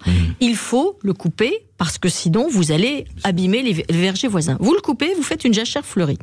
C'est très bien, vous êtes parfait, etc. Sauf que votre jachère, elle est envahie d'une plante redoutable qu'on voit de plus en plus revenir, le datura. Le datura, c'est très beau, sauf que c'est un poison violent, ça est un drame dans l'histoire de l'humanité. Donc vous retournez votre jachère fleurie. Et là, on vous tombe dessus en disant, vous avez porté atteinte à la biodiversité. Je vous donne un autre exemple. En Camargue, mais je vous parlerai du maïs aussi. En Camargue, on a des riziculteurs qui dessalent les terres pour qu'on puisse avoir des chevaux blancs et des taureaux noirs. Ouais. On a des saliniers, une industrie salinière, qui fait des étangs de concentration de sel, ce qui permet d'avoir des flamants roses. Eh bien, aujourd'hui, la vision de la renaturation, c'est rendre la Camargue à la mer. Alors, mais oui, c'est laisser rentrer la mer et puis dire finalement la biodiversité d'eau douce, c'est une biodiversité artificielle. Et ça se passe partout. On trouve qu'il n'y a pas assez de mer, allez, noyons la Camargue. Exactement. Quoi. Et alors, le comble, c'est qu'on achète avec des sommes colossales des terres pour les rendre à la mer. Donc c'est un gaspillage d'argent public en plus. Et sur le maïs, on déteste le maïs. Pourquoi ? Parce que c'est une plante qui vient au départ du continent américain. C'était les Mayas, les gens du Maya qui étaient les gens du maïs. Mais le maïs, c'est donc les semences dont je vous ai parlé, mais c'est aussi le 5e légume français, le maïs doux. C'est une friandise, le popcorn. On est les premiers producteurs de maïs en Europe. Pas oublier que le popcorn, c'est maïs, parce qu'il y a des gens qui ne font pas du tout la... Et puis c'est aussi le maïs, l'assurance survie des éleveurs, parce que dans les fermes, eh bien, quand on a un élevage à l'herbe, l'hiver, on n'a pas toujours assez d'herbe. Il faut du maïs broyé, du maïs en silage. C'est la qualité du lait, c'est la qualité des volailles de Bresse. Vous voyez, il est partout et on ne l'aime pas. Et alors, voilà, et c'est pour ça que, à part son livre, vraiment que je recommande, Sa Majesté le maïs, parce que faut revenir vraiment à la base. Sylvie Brunel fait Les Nouveaux Mayas, une revue, la lettre des amoureux du maïs. Voilà. Il n'y a pas que les amoureux de l'oignon, il n'y a pas que les amoureux du bon vin, il y a les amoureux du maïs, c'est très intéressant. On peut le trouver partout. Il suffit d'écrire un nouveau maya@gmail.com et on vous l'envoie gratuitement. Voilà, lesnouveauxmayas@gmail.com. On va continuer à parler de tout cela parce que c'est pas seulement passionnant, c'est vital. À tout de suite. Avec vous au 0826 300 300, vous nous appelez, vous témoignez, vous réagissez sur le Facebook et sur le YouTube de Sud Radio également, et au 0826 300 300. À tout de suite. Sud Radio Berkov dans tous ses états, midi 14h. André Berkov. Ici Sud Radio. Les Français parlent au français. Les carottes sont cuites. Les carottes sont cuites. Sud Radio Berkov dans tous ses états. 13h31 sur Sud Radio, nous sommes toujours avec Sylvie Brunel qui vient nous voir pour son livre Sa Majesté le maïs aux éditions du Rocher. Et nous avons Michel qui nous appelle depuis Dax dans les Landes. Bonjour Michel. Bonjour Michel. Oui, bonjour Monsieur Berkov et bravo pour vos émissions. Merci. Et bonjour Madame Brunel. Bonjour Michel. J'ai eu l'occasion de rencontrer à Pau lors d'une Cette idée mène le monde. Je ne sais pas si vous vous souvenez. Bien sûr. Intervenu, mais c'était pas sur le sujet du maïs. D'accord. Voilà. On vous écoute Michel, on vous écoute. Voilà, moi je suis ancien semencier. Mon papa a été précurseur des producteurs de semences de maïs avec quelques copains dans les années 50. Oui. Donc le maïs, voilà, c'était un peu pour appuyer tout ce que dit Madame Brunel, avec qui je suis d'accord. Ce qu'on ne dit pas assez, à mon goût, c'est que pour produire 1 kilo de maïs, il faut 450 litres d'eau. C'est très peu. Et je ne veux pas mettre les producteurs de maïs contre les producteurs de blé, par exemple. Pour faire 1 kilo de blé, il faut beaucoup plus de litres d'eau. Sauf que le maïs, on en a contre le maïs, c'est parce qu'on l'irrigue parce que son cycle est l'été, à l'inverse du blé qui est l'hiver. Donc l'hiver il pleut, donc on n'a pas besoin d'arroser. Et là où ça choque les gens, c'est que on arrose le maïs parce que dans les sables des Landes, on est obligé d'arroser. Et s'il n'y a pas d'eau, il n'y a pas de rendement. Et s'il n'y a pas de rendement, il n'y a pas de revenu. Et c'est ça que les gens ne veulent pas comprendre. Et pourtant, c'est la vérité. Et je pense que Madame Brunel va être d'accord avec moi. Écoutez, elle va vous répondre, Madame Brunel. Oui, merci Michel. Je suis tout à fait d'accord avec vous. Le maïs produit beaucoup plus avec moins d'eau que les autres plantes. Vous avez eu raison de parler du maïs grain, c'est 450 litres, mais le maïs fourrage, c'est 250 litres pour avoir 1 kilo de grain. Et si on est sur le blé, c'est 580 litres et la pomme de terre, 580 litres aussi. Mais vous avez raison, Michel. Le problème, c'est que son avantage, c'est c'est une céréale tropicale, d'origine tropicale, donc elle bénéficie finalement du changement climatique parce qu'elle pousse très fort, très vite, mais elle pousse pendant l'été.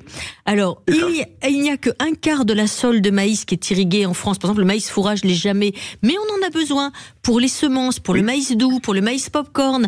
Et même quand le maïs n'est pas irrigué, il se défend, mais on a une moindre qualité. Et les gens croient que tout le maïs est irrigué, ils croient que le maïs consomme trop d'eau. C'est une injustice, vous le savez Michel, parce que l'eau que le reçoit le maïs, il la rend à l'atmosphère. Dans les champs de maïs, le sol est à 20 degrés, même quand il fait 45 degrés dehors, vous avez des grenouilles, vous avez hélas des sangliers, vous avez des corbeaux, vous avez tout un ensemble de biodiversité parfois pas souhaitable. Et vous avez surtout de l'ombre. Il y a un agronome qui dit le maïs, comme l'Amazonie, fait tomber la pluie. Alors c'est idiot, Michel, de pas garder l'hiver, l'eau qui abonde et qui va se perdre dans l'océan, alors qu'on en manque l'été et que tout le monde aime une réserve d'eau, y compris les oiseaux. Michel ? Oui. Vous êtes d'accord ? Oui. Ouais. Oui, je suis tout à fait d'accord. Oui, et puis voilà, et puis dans ce sens-là, c'est que toute l'eau qui est apportée par l'irrigation n'est pas pompée par le maïs. Il y a une partie qui repart dans le circuit de l'eau de la terre. Ouais. Non, mais c'est bien, vous êtes des défenseurs du maïs et vous avez raison. En tout cas, moi, en tant que consommateur, j'adore le maïs. Donc, sans gluten et sans reproche. Et sans gluten et sans reproche. Est-ce que nous avons ou pas encore oui, nous avons Nous avons Jean qui nous appelle depuis... Pas encore. On va avoir Jean dans quelques instants. Juste, Sylvie, à propos du maïs, vous dites que ça représente aussi, après, c'est le fil sur la pelote de laine qui amène tout le reste. Mais qu'est-ce qui fait quand même, et on revient à tout ce problème du malaise, et quand je dis malaise, c'est une litote, c'est un mot léger par rapport à ce qui se passe. Mais comment ça se fait encore une fois qu'on commande à nos agriculteurs, y compris que ce soit sur le sous-semencier, etc., et qu'on fait une mondialisation totale de l'agriculture, et on sait très bien, et qu'on demande que ce soit le poulet ukrainien ou autre, aucune norme et aucune, aucune exigence, etc., qu'on demande aux agriculteurs français. Et y compris, encore une fois, on l'a dit, à l'intérieur de l'Union européenne, à l'intérieur de... Qu'est-ce qu'il fait ? L'agriculteur, il est considéré comme un gêneur. C'est-à-dire que les gens viennent à la campagne parce qu'ils la trouvent belle. Ouais. Ils la trouvent belle parce qu'elle est sculptée par les agriculteurs, les vergers, les vignes, les champs de maïs, les vaches dans les prés. Ils ne supportent pas la réalité du monde agricole parce qu'ils sont toujours envoyés à une vision bucolique du passé. D'abord, ils ne supportent pas le chant du coq, qui les réveille à 6h du matin. Ils ne supportent pas le chant du coq, ils ne supportent pas les mouches des vaches, ils ne supportent pas le bruit du tracteur, ils ne supportent pas de voir un agriculteur avec un pulvérisateur parce qu'ils pensent que l'agriculteur est en train de les empoisonner alors qu'il est en train de les protéger de maladies dont ils pourraient mourir, comme on mourait par le passé. André, en 1960, il y avait 4000 morts de contamination alimentaire chaque année en France. Aujourd'hui, la population a été multipliée par à peu près 1,5. C'est encore beaucoup trop de morts, il y en a entre 150 et 200. Donc, il faut se rendre compte que ces gens ont tellement bien travaillé qu'on croit que se nourrir de qualité, ça tombe du ciel, et que nous nous perdons aujourd'hui dans ce que j'appellerais des coquetteries alimentaires. C'est-à-dire que nous voulons du beau, du sain, du pas cher, du varié en toute saison. Du bio, etc. etc. Oui. Je crois que nous avons un appel. Exactement, c'est Robert qui nous appelle depuis Bordeaux. Bonjour, mon cher Robert. Oui, non, c'est Jean, je crois. Oui, bonjour. Bonjour. Je vous appelle pour de petites remarques concernant des choses qui n'ont pas été mentionnées jusqu'à présent dans l'émission. Oui. Premièrement, c'est que dans les années 70-80, on a obligé, notamment les techniciens agricoles, les agriculteurs, à drainer les terres pour évacuer l'eau, pour soi-disant que produire mieux. Et maintenant, on s'aperçoit que l'eau s'en va directement dans les fossés, du fossé à la rivière, de la rivière à la mer. Mmh. Et deuxièmement, c'est exactement les mêmes aussi qui poussaient à enlever les haies. Et maintenant, on a payé les agriculteurs pour enlever les haies. Maintenant, on paye pour les remettre. Donc ça, c'est deux éléments aussi qui font que l'eau, elle pourrait être retenue. Voilà, mais en fait, c'est pour montrer l'incohérence sur 30 ans de la politique qui a été suivie. Voilà. C'est lui, Brunel, l'incohérence. Oui, c'est Robert qui parlait. C'est Robert, là. Oui. Robert a raison. Oui. Alors, il faut bien comprendre que pendant des années, l'impératif, ça a été de produire. Il fallait produire parce qu'on avait faim, parce que les gens se serraient la ceinture. D'ailleurs, de nouveau, ils se serrent la ceinture aujourd'hui. Oui. Mais la France avait faim. Et il fallait produire. Donc, on a rationalisé. Rationaliser, c'était drainer les marais. C'était ce que dit Robert. Couper les... Aujourd'hui, nous avons une autre vision. Nous avons l'impression qu'on a résolu le problème alimentaire et qu'il faut revenir vers une agriculture plus écologique, plus naturelle. Ce que les agriculteurs font, ils ne traitent qu'en dernier recours aujourd'hui. C'est-à-dire qu'avant, on appliquait des calendriers de traitement. Aujourd'hui, ça coûte cher, ça les embête, ça demande des machines. Ils essaient de trouver toutes les solutions, puis quand ils doivent traiter, ils traitent parce que sinon, on ne mange pas ou on s'empoisonne. Et sur les haies, c'est l'idée qu'il faut essayer de recréer de la biodiversité, mais Je vais reprendre l'exemple du maïs. Le maïs, il pousse en 5 mois.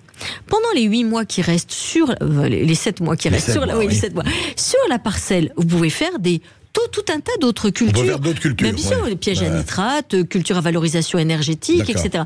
Donc aujourd'hui, l'agriculture française, elle est engagée dans ce que j'appelle la 3e révolution agricole, c'est-à-dire à la fois continuer de produire, mais avoir une démarche de plus en plus écologique. Mais il ne faut pas se tromper de combat. C'est pas à l'agriculteur d'être le pionnier de l'écologie. L'agriculteur, il nous nourrit. L'agriculture nous sauve de la famine. Il n'est pas là pour sauver la planète à coup de CO2. Oui, alors si, parce que le maïs, par exemple, capte énormément de CO2 quand il pousse. Mais n'oublions pas qu'il y a 800 000... CO2, c'est pas un poison. Non, mais en même temps, vous savez que ça contribue au changement climatique, donc il faut capter le carbone dans les sols. La forêt des Landes, le maïs, le verger, ce sont la prairie. Ce sont ce qu'on appelle des infrastructures agroécologiques. Mais en plus, elles nous nourrissent. Donc l'agriculteur, sans être le gardien de la nature, il est aussi un protecteur de la nature parce qu'il a besoin de la nature. Et il faut changer notre regard sur ces personnes qui sont des personnes qui ont un savoir-faire colossale et qui doit être bonne en tout, parce qu'elle doit être à la fois protéger les sols, protéger les plantes, protéger les marchés, protéger notre portefeuille, protéger le climat. Vous imaginez ? Oui, mais en plus, ça ne dépend pas d'eux, parce qu'il y a une mondialisation. Oui, je vous en prie, Robert, allez-y. Oui, il y a aussi, puisque la dame a parlé des Landes, moi je suis des Landes, et là où c'est un peu aberrant aussi, c'est qu'on veut appliquer partout la même technique, mais non. Par exemple, dans les Landes, la Haute-Lande, où c'est des terres sableuses et où on peut faire des hectares et des hectares de culture avec facile à travailler, c'est pas du tout la même partie que le sud des Landes, qui est près des Pyrénées, où les agriculteurs, les propriétés ne sont pas les mêmes et où les terrains ne sont pas les mêmes. Et voilà, le problème, c'est on généralise pour tout. Il faudrait adapter à chaque territoire. Vous avez raison, Robert. Surtout que la région des Landes dont vous parlez, c'est un Sahara l'été et un marécage l'hiver. Vous avez en plus l'Alios et vous avez de l'eau ferrugineuse. Donc il faut absolument pouvoir tirer le meilleur de ces terres tellement difficiles, qui ont été mises en culture par des pionniers, les pionniers de la Haute-Lande, qui aujourd'hui nous fournissent des carottes, des arachides, du maïs doux, tout un ensemble de plantes de haute qualité et qui ont valorisé des terres qui avant étaient des terres misérables. Vous imaginez la capacité qu'ont les agriculteurs de sculpter la terre, de la rendre habitable, c'est pour ça que les traités comme on les traite, c'est quand même assez lamentable. C'est une honte. Il faudrait que chacun de ceux qui nous écoutent aujourd'hui se dise « Je vais aller voir mon voisin agriculteur, je vais discuter avec lui, je vais comprendre son métier ». Parce qu'il y a un savoir colossal que nous avons oublié et nous passons notre temps à dire aux agriculteurs ce qu'ils ont à faire. C'est scandaleux. Oui, en plus. Esteban ? Merci Robert. Hein. Merci, au revoir. On avait une question sur les réseaux sociaux qui revient sur... Alors c'est une question un peu technique. Vous dites 450 litres d'eau, c'est pas beaucoup pour d'eau, mais pour nous ça a l'air énorme. Et non. Alors en fait... Pour 1 kilo de maïs, je rappelle. Oui, mais alors pour produire 1 kilo de nourriture... Pour le blé, c'est 580 litres d'eau qui tombe du ciel. C'est pas de l'eau qu'on apporte avec un arrosoir. C'est de la pluie. Pareil pour le maïs. Vous pouvez irriguer si vous voulez sous signe de qualité, mais sinon vous n'irriguez pas. Un champ, imaginez un champ, Esteban, un champ de blé vous donne 7 tonnes de nourriture, un champ de maïs vous donne 10 tonnes, et quand il est irrigué, il vous donne 20 tonnes. Ce qui veut dire qu'à côté, vous pouvez avoir tout un ensemble d'autres paysages. Oui, il faut de l'eau. Les gens ne se rendent pas compte qu'il faut de l'eau, effectivement. En fait, le maïs, c'est une petite usine qui transforme la lumière du soleil et l'eau qu'on veut bien lui donner en des tas de productions. Il y a 1500 utilisations pour un grain de maïs. Mais bien sûr qu'il faut de l'eau. Comme nous, il nous faut de l'eau, c'est normal. Le vivant a besoin d'eau, l'eau c'est la vie. On marque une courte pause sur Sud Radio et on retrouvera Sandrine qui nous appelle tout à l'heure au standard. À tout de suite sur Sud Radio. Sud Radio Berkov dans tous ses états. Appelez maintenant pour réagir 0826 300 300. Ici Sud Radio. Les Français parlent au français. Je n'aime pas la blanquette de veau. Je n'aime pas la blanquette de veau. Sud Radio Berkov dans tous ses états. 13h46 sur Sud Radio, dernière ligne droite. On est toujours avec Sylvie Brunel, la géographe, qui vient nous voir pour ce livre Sa Majesté le maïs aux éditions du Rocher. Et nous avons Sandrine qui nous appelle depuis le Tarn-et-Garonne. Sandrine qui est agricultrice. Bonjour à vous. Bonjour Sandrine. Bonjour Sandrine. Oui, bonjour André, bonjour Sylvie. Vous avez vu déjà, vous étiez déjà venu en Tarn-et-Garonne, les GIA vous avez invité il y a quelques années. Donc j'avais écouté votre débat, c'était très intéressant. Je voulais juste en fait continuer à expliquer qu'en fait le maïs c'était très important. Moi je suis éleveur laitier, donc nous quand on s'est installé depuis 94, on ne laboure plus, nous avons des boulbènes et depuis on a toujours fait pousser un maïs qui a été vraiment important pour nos rations de vaches, et depuis à peu près une dizaine d'années nous faisons un métail derrière avant un maïs.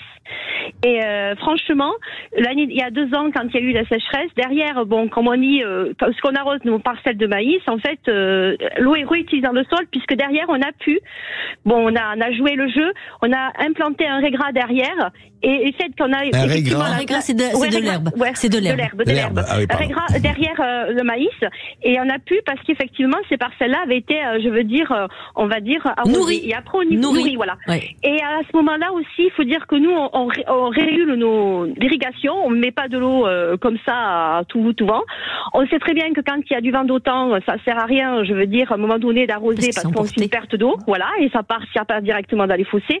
Enfin, voilà, on est très, il faut arrêter. Nous sommes aussi des agronomes, et je veux dire, par rapport à ce qu'on entend des fois dans le plateau, ces personnes qui se permettent de nous dire qu'ils connaissent tout mais qui ne connaissent rien. Non, déjà il faut qu'ils connaissent déjà chaque exploitation a un sol complètement différent, et ça c'est très important. C'est en fonction de notre sol qu'on doit à un moment donné gérer ce qu'on doit planter, ce qu'on doit pas planter, comment on doit faire, et puis voilà. Donc on n'a pas de leçon de personnes qui voilà. On est bien d'accord.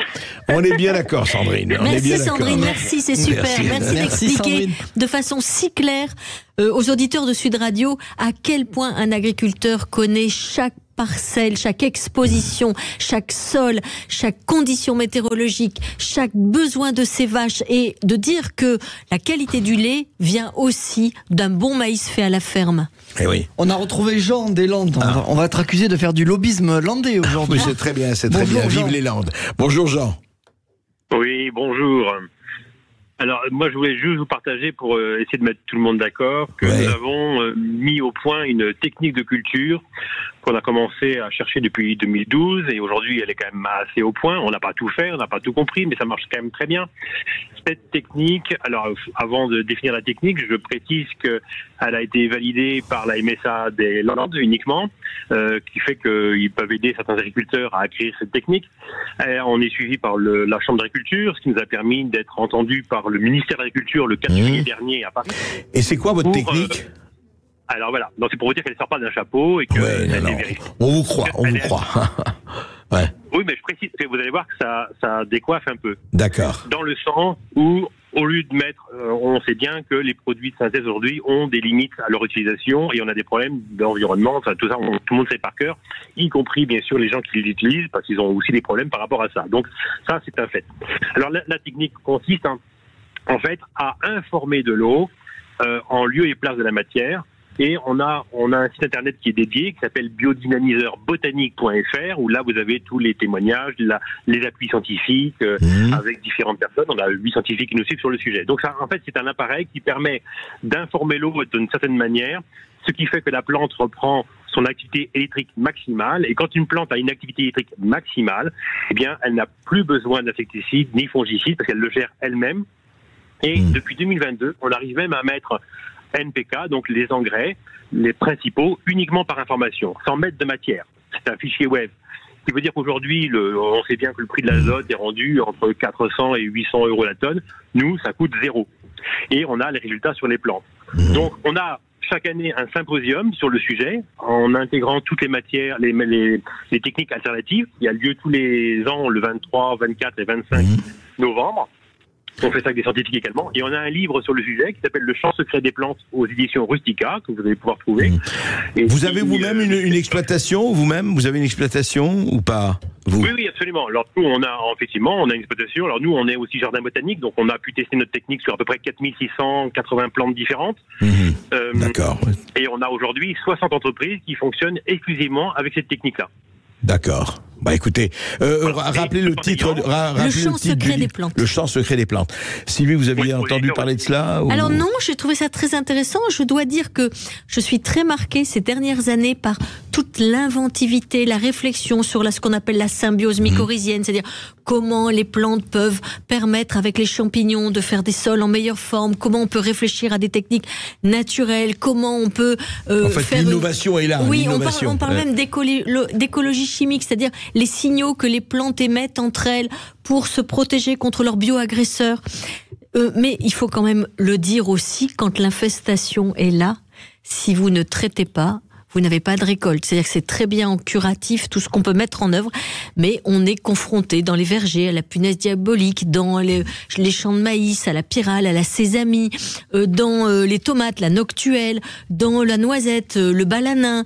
En fait, il faut quand même comprendre que plus il fait chaud, plus la mondialisation est là, plus on a des ravageurs. Et on connaît les criquets en Afrique, mais il ne faut pas oublier que nous, chez nous, pour un agriculteur, ça devient de plus en plus compliqué parce que parfois il a ce qu'il appelle des impasses techniques. En proportion, c'est beaucoup. C'est beaucoup, ça dépend comment il travaille. Ouais. Ça dépend comment il travaille. Mais même en bio, vous êtes obligé de demander des dérogations par moment. Parce que si vous n'avez pas une dérogation pour vos bêtes ou pour vos plantes, eh bien, elles souffrent. Et comme nous soignons quand nous sommes malades, il faut bien comprendre que l'agriculteur, il fait tout ce qu'il peut pour essayer de faire au mieux. Et on l'a vu avec Robert, avec Jean, avec Sandrine, avec monsieur dont j'ai oublié le prénom, Jean, c'est Jean. En fait, l'agriculteur ou celui qui travaille avec lui, c'est en permanence quelqu'un qui se remet en question, qui dit qu'est-ce que je pourrais faire de mieux, comment je pourrais innover. Avant, on arrosait, maintenant on irrigue. C'est-à-dire qu'on travaille sur la goutte d'eau. Oui. On sait que c'est pas la peine d'inonder le champ, qu'il faut le faire au moment de la fécondation, donc de la pollinisation. Enfin, il faut toujours s'adapter, innover, créer, bien sûr. Et etc. notre agriculture d'aujourd'hui, elle n'a rien à voir avec celle d'il y a 30 ans, il n'aura rien à voir avec celle de dans 30 ans. Il y a une évolution permanente et c'est pour ça que les jeunes, il faut qu'ils aiment l'agriculture, il faut qu'ils y aillent. Et tous ceux qui travaillent pour l'agriculture, ils travaillent pour le vivant. Marcher pour l'agriculture, c'est marcher pour le climat. Alors, marcher, effectivement, en tout cas, vous êtes extrêmement convaincant, Sylvie Brunel, je vous dis, mais c'est vous qui aurez dû nommer ministre de l'Agriculture. Ça, c'est extrêmement clair. Et je ne ferai aucune comparaison, bien sûr. Juste quand même quelque chose par rapport à ce que vous dites. On a l'impression, effectivement, c'est intéressant parce qu'il y a une espèce, non pas d'un abîme, mais enfin, c'est étonnant de voir la distance entre ce que vous racontez, ce racontent nos auditeurs sur ce qu'ils font, sur ce qu'ils innovent, sur ce qu'ils créent, sur ce qu'ils protègent, etc. Vous, ce que vous faites dans votre travail, effectivement, de pédagogie et de connaissance, Sylvie Brunel. Et en même temps, on a l'impression qu'il y a quelque part un dialogue de sourds. Je veux dire, dialogue de sourds entre, est-ce que c'est la technocratie, est-ce que c'est des gens ceux qui sont aux commandes, encore une fois, un peu partout en France et en Europe, connaissent vraiment l'agriculture, ou au fond, ils n'ont qu'une connaissance, je dirais, de tableau Excel. C'est la question que je me pose. La question que je me pose, déjà la France, vous en parlez beaucoup dans votre émission, souffre d'une suradministration. Il y a vraiment une accumulation de normes, de textes, un renflement des codes, du code rural. Donc ça devient de plus en plus compliqué parce que vous ne savez jamais si vous n'êtes pas... Oui, vous ne savez pas si vous n'êtes pas coupable. Alors, il y a des satellites qui en permanence survolent les exploitations des agriculteurs et dès qu'ils changent l'affectation d'un sol, c'est dramatique. Donc c'est compliqué pour eux. Mais je crois que fondamentalement, il y a beaucoup de gens qui n'aiment plus l'humanité, qui pensent que la planète est mieux que l'homme est proliférant, nuisible, destructeur, qu'on est trop nombreux. Et je pense que fondamentalement, c'est ça. Pour avoir envie que l'homme est en trop. Oui, et pour avoir envie que la terre soit belle, pour que la terre soit sculptée, il faut faire confiance à l'humanité, il faut aimer l'humanité. Je crois que, Sylvie Brunel, vous avez eu le mot, non pas de la fin F-I-N, mais le mot de la fin F-I-M. Si on veut effectivement un monde sans fin, F-I-M, pardon, il faut prendre les moyens et il faut lire Sa Majesté le maïs. Le roi n'est pas mort, vive le roi. Merci Sylvie Brunel d'avoir été avec nous. Sa Majesté le maïs aux éditions du Rocher, c'est disponible évidemment en librairie et sur toutes les plateformes. Merci à tous de nous avoir écoutés. André Berkoff, on se retrouve demain sur Sud Radio entre midi et 14h et tout de suite c'est Brigitte Lahaye. À demain. Sud Radio Parlons Vrai est aussi à Lyon et le Grand Lyon sur 105.8 FM, le DAB+, et l'application Sud Radio. Sud Radio, Parlons Vrai.